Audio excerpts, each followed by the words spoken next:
ॐ भूर्भुवः स्वः तत्सवितुर्वरेण्यं भर्गो देवस्य धीमहि धियो यो नः प्रचोदयात्। ओम परमात्मने नमः। पद्म पुराण मरुदगणों की उत्पत्ति, भिन्न भिन्न समुदायों के राजाओं तथा 14 मनवंतरों का वर्णन। भीष्म जी ने पूछा, ब्राह्मण, दिति के पुत्र मरुदगणों की उत्पत्ति किस प्रकार हुई? वे देवताओं के प्रिय कैसे हो गए? देवता तो दैत्यों के शत्रु हैं, फिर उनके साथ मरुदगणों की मैत्री क्यों कर संभव हुई? पुलस्त जी ने कहा, भीष्म, पहले देवासुर संग्राम में भगवान विष्णु और देवताओं के द्वारा अपने पुत्र पौत्रों के मारे जाने पर दिति को बड़ा शोक हुआ। वे आर्त होकर परम उत्तम भूलोक में आईं और सरस्वती के तट पर पुष्कर नाम के शुभ एवं महान तीर्थ में रहकर सूर्य देव की आराधना करने लगीं। उन्होंने बड़ी उग्र तपस्या की। दैत्य माता दिति ऋषियों के नियमों का पालन करती और फल खाकर रहती थीं। वे कृच्छ, चंद्रायण आदि कठोर व्रतों के पालन द्वारा तपस्या करने लगीं।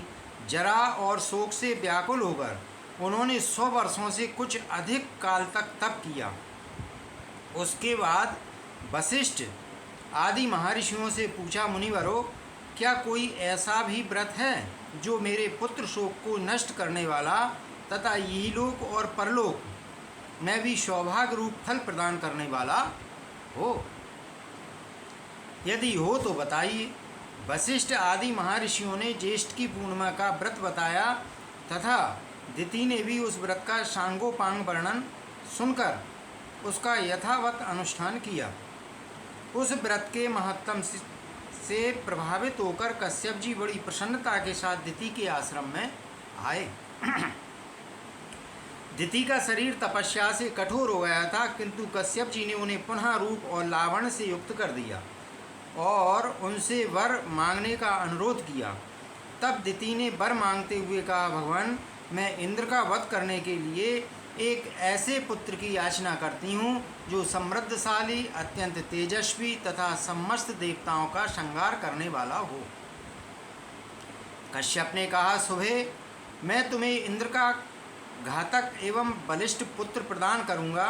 तत्पश्चात कश्यप ने दिति के उदर में गर्भ स्थापित किया और कहा, देवी, तुम्हें 100 वर्षों तक इसी तपोवन में रहकर इस गर्भ की रक्षा के लिए यत्न करना चाहिए।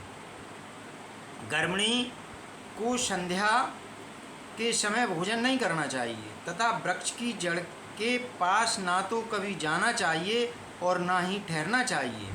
वह जल के भीतर न घुसे, सूने घर में न प्रवेश करे, बामी पर खड़ी न हो, कभी मन में उद्वेग न लाए, सूने घर में बैठकर नख अथवा राख से भूमि पर रेखा न खींचे, ना तो सदा अलसाकर पड़ी रहे और ना अधिक परिश्रम ही करे, भूसी, कोयले, राख, हड्डी और खपड़े पर न बैठे, लोगों से कलह करना छोड़ दे, अंगड़ाई ना ले, बाल खोलकर खड़ी ना हो और कभी भी अपवित्र ना रहे, उत्तर की ओर अथवा नीचे सिर करके कभी न सोए, नंगी होकर उद्वेग में पड़कर और बिना पैर धोए भी शयन करना मना है, अमंगल युक्त वचन मुँह से न निकलें, अधिक हंसी मजाक भी न करे, गुरुजनों के साथ सदा आदर का भाव करे, मांगलिक कार्यों में लगी रहे, सर्वौषधियों से युक्त जल के द्वारा स्नान करे, अपनी रक्षा का प्रबंध करे, गुरुजनों की सेवा करे और वाणी से सबका सत्कार करती रहे, स्वामी के प्रिय और हित में तत्पर रहकर सदा प्रसन्न मुखी बनी रहे, किसी भी अवस्था में कभी भी पति की निंदा न करे। यह कहकर कश्यप जी सब प्राणियों के देखते देखते वहाँ से अंतर्ध्यान हो गए। तदंतर पति की बातें सुनकर दिति विधि पूर्वक उनका पालन करने लगी। इससे इंद्र को बड़ा भय हुआ। वे देवलोक छोड़कर दिति के पास आए और उनकी सेवा की इच्छा से वहाँ रहने लगे। इंद्र का भाव विपरीत था। वे दिति का चित्र ढूंढ रहे थे। बाहर से तो उनका मुख प्रसन्न था, किंतु भीतर से वे भय के मारे विकल थे। वे ऊपर से ऐसा भाव जताते थे मानो दिति के कार्य और अभिप्राय को जानते ही न हों, परंतु वास्तव में अपना काम बनाना चाहते थे। तदंतर जब 100 वर्ष की समाप्ति में 3 ही दिन में बाकी रह गए, तब दिति को बड़ी प्रसन्नता हुई। वे अपने को कृतार्थ मानने लगीं तथा उनका हृदय विश्व में विमुक्त रहने लगा। उस दिन वे पैर धोना भूल गईं और बाल खोले हुए ही सो गईं। इतना ही नहीं, निंद्रा के बाहर से दबी होने के कारण दिन में उनका सिर कभी नीचे की ओर हो गया। वे अवसर पाकर सचिपति इंद्र दिति के गर्भ में प्रवेश कर गए और अपने वज्र के द्वारा उन्होंने उस गर्भस्थ बालक के 7 टुकड़े कर डाले। तब वे 7 टुकड़े सूर्य के समान तेजस्वी 7 कुमारों के रूप में परिणत हो गए और रोने लगे। उस समय दानव शत्रु इंद्र ने उन्हें रोने से मना किया तथा पुनः उनमें से एक एक के 7 टुकड़े कर दिए। इस प्रकार 49 कुमारों के रूप में होकर वे जोर जोर से रोने लगे। तब इंद्र ने माँ रुद्वहम मत रो ऐसा कहकर उन्हें बारंबार रोने से रोका और मन ही मन सोचा कि ये बालक धर्म और ब्रह्मा जी के प्रभाव से पुनः जीवित हो गए हैं। इस पुण्य के योग से ही इन्हें जीवन मिला है।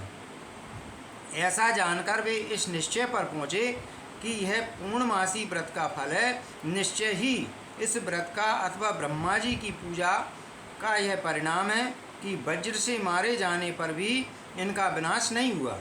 ये एक से अनेक हो गए, फिर भी उधर की रक्षा हो रही है। इसमें संदेह नहीं कि वे अवध हैं, इसलिए ये देवता हो जाएं। जब ये रो रहे थे उस समय मैंने इन गर्भ के बालकों को माँ रुदहा कहकर चुप कराया है, इसलिए ये मरुत नाम से प्रसिद्ध होकर कल्याण के भागी बने। ऐसा विचार कर इंद्र ने दिति से कहा, माँ मेरा अपराध क्षमा करो, मैंने अर्थशास्त्र का सहारा लेकर यह दुष्कर्म किया है। इस प्रकार बारंबार कहकर उन्होंने दिति को प्रसन्न किया और मरुदगणों को देवताओं के समान बना दिया। तत्पश्चात देवराज ने पुत्रों सहित दिति को विमान पर बिठाया और उनको साथ लेकर वे स्वर्ग को चले गए।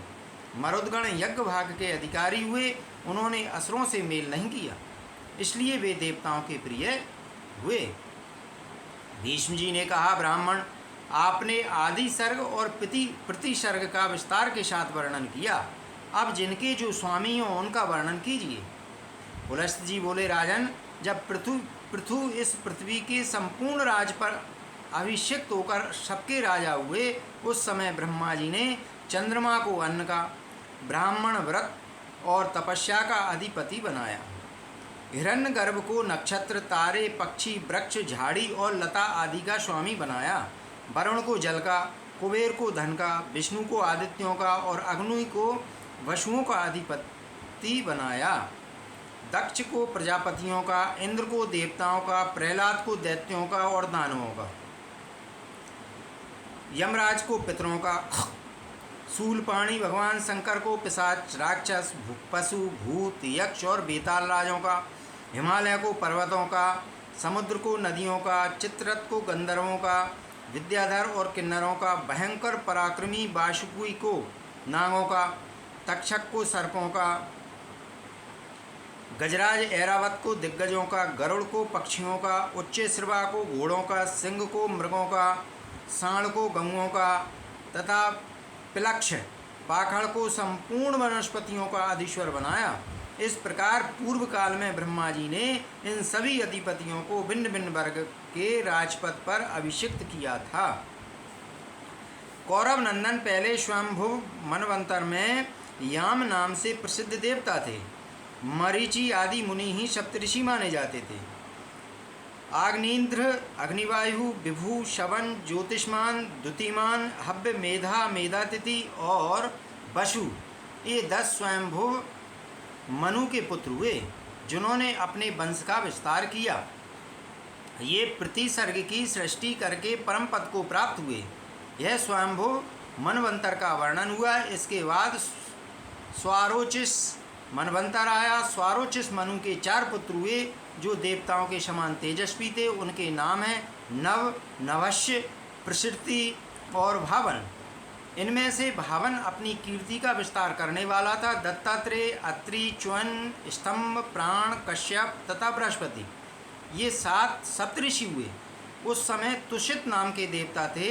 हविंद्र, सुकृत, मूर्ति, आप और ज्योतिरथ ये वशिष्ठ के 5 पुत्र ही स्वारोचिष मनवंतर में प्रजापति थे। यह द्वितीय मनवंतर का वर्णन हुआ। इसके बाद औत्तम मनवंतर का वर्णन करूंगा। तीसरे मनु का नाम था औत्तमी। उन्होंने 10 पुत्र उत्पन्न किए, जिनके नाम ईश, ऊर्ज, तनुज, शुचि, शुक्र, मधु, माधव, नभस्य, नव तथा स। इनमें स सबसे छोटा था। ये सब के सब उदार और यशस्वी थे। उस समय भानु संज्ञक देवता और ऊर्ज नाम के सप्तऋषि थे। कौकिभिंडी, कुतुंड, दालभ्य, शंख, प्रवाहित, मित और सम्मित ये 7 योगवर्धन ऋषि थे।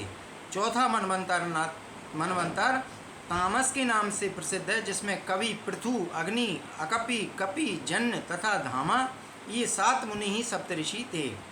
7 गण देवता थे। अकल्मष, तपोधनवा, तपोमूल, तपोधन, तपोराशि, तपस्य, शुतपस्य, परंतप, तपोभागी और तपोयोगी ये 10 तामस मनु के पुत्र थे, जो धर्म और सदाचार में तत्पर तथा अपने वंश का विस्तार करने वाले थे। अब 5वें रैवत मनवंतर का वृत्तांत श्रवण करो। देवबाहु, सुबाहु, पर्जन्य, सोमप, मुनि, हृणयरोमा और सताश्व ये 7 रैवत मनवंतर के सप्तऋषि माने गए हैं। भूत, रजा तथा प्रकृति नाम वाले देवता थे तथा वरुण, तत्वदर्शी, चितिमान, हव्य, कवि, मुक्त, निरुत्सुक, सत्व, विमोय और प्रकाशक के 10 रैवत मनु के पुत्र हुए, जो धर्म, पराक्रम और बल से संपन्न थे। इसके बाद चाक्षुष मनवंतर में भृगु, सुदामा, ब्रज, विष्णु, नारद, विवस्वान और अभिमानी ये सप्तऋषि हुए। उस समय लेख नाम से प्रसिद्ध देवता थे। इनके सिवा ऋभु, पृथकभूत, बारीमूल और देवों का नाम के देवता भी थे। इस प्रकार चाक्षुष मनवंतर में देवताओं की 5 योनियाँ थीं। चाक्षुष मनु के 10 पुत्र हुए, जो रूरु आदि नाम से प्रसिद्ध थे। अब 7वें मनवंतर का वर्णन करूंगा, जिसे वैवस्वत मनवंतर कहते हैं। इस समय वैवस्वत मनवंतर ही चल रहा है। इसमें अत्रि, वशिष्ठ, कश्यप, गौतम, योगी, भरद्वाज, विश्वामित्र और जमंत, अग्नि ये 7 ऋषि ही सप्तऋषि हैं। ये धर्म की व्यवस्था करके परम पद को प्राप्त होते हैं। अब भविष्य में होने वाले सावर्ण मनवंतर का वर्णन किया जाता है। उस समय अश्वत्थामा, ऋषि श्रृंग, कौशिक, गालव, शतानंद, कश्यप तथा परशुराम ये सप्तऋषि होंगे। धृति, वरियान, यवशु, सुवर्ण, दृष्टि, चरिष्णु, आद, सुमति, वसु तथा पराक्रमी शुक्र ये भविष्य में होने वाले सावर्णी मनु के पुत्र बतलाए गए हैं। इसके सिवा रौच आदि दूसरे मनुओं के भी नाम आते हैं। प्रजापति रुचि के पुत्र का नाम रौच होगा। इसी प्रकार भूति के पुत्र बहुत नाम के मनु कहलाएंगे। तदंतर मेरु सावर्णी नामक मनु का अधिकार होगा। वे ब्रह्मा के पुत्र माने गए हैं। मेरु सावर्णी के बाद क्रमशः ऋभु, बीतधामा और विश्ववक्षेन नामक मनु होंगे। राजन, इस प्रकार मैंने तुम्हें भूत और भविष्य मनुओं का परिचय दिया है। इन 14 मनुओं का अधिकार कुल मिलाकर 1000 चतुर्युग तक रहता है। अपने अपने मनवंतर में इस संपूर्ण चराचर जगत को उत्पन्न करके कल्प का संहार होने पर ये ब्रह्मा जी के साथ मुक्त हो जाते हैं। ये मनु प्रति 1 सहस्त्र चतुर्युगी के बाद नष्ट होते रहते हैं तथा ब्रह्मा आदि विष्णु का सायुज्य प्राप्त करते हैं।